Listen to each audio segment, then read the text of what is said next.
It was in the black of the windiest night when I met a homeless man on the side of the road. He was dressed only in darkness and cold, the kind that tears holes through your clothes, wanting to be introduced to bone. He said, "Put down your load, do you have far more to go?"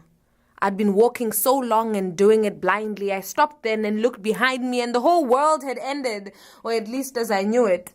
The boys Ashkodini have opened accounts on books with faces. They've seen it, they're tweeting, and in some cases they're carrying phones with eyes. It's the 21st century where worlds collide, and how do I begin to justify wanting to keep it the same for the sake of hushing a young girl's broken heart that longed so long for home, only to find it was not remotely as she left it left. It is not where I remember it.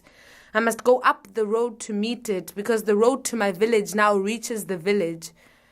1,000,000 miles later, where do I hide those raw parts of me inside a frozen campus so that they stay alive? And to whom shall I speak in tongues half naked like a cow dung painted yard before you scrape it? Tell me who I can talk to about picking ripe guavas by the umbilical cord and then celebrating quietly for fear of being caught. I once thought my home was the airport, that I felt most at home when I was leaving. I've done that more than anything. I'm 6 years old again in a 2-room house some 12,000 kilometers away. I'm in the arms of a betrayed woman and I'm crying her tears. We've no running water to put out her fears, so I'm using my bare hands and I'm saying between sobs, it doesn't matter what the world is doing, I won't ever leave you. And my mother's eyes are saying, I believe you. Try to imagine a child picking up the pieces of a heart split open. Must be the reason I cut my foot open on a beer bottle broken outside one morning.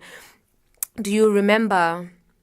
We used to live next door to a shebeen, and I want so badly to paint portraits of lullabies, but I was lulled to sleep by the mournful songs of drunkards, bewailing the sun rays for pointing them back to their wives.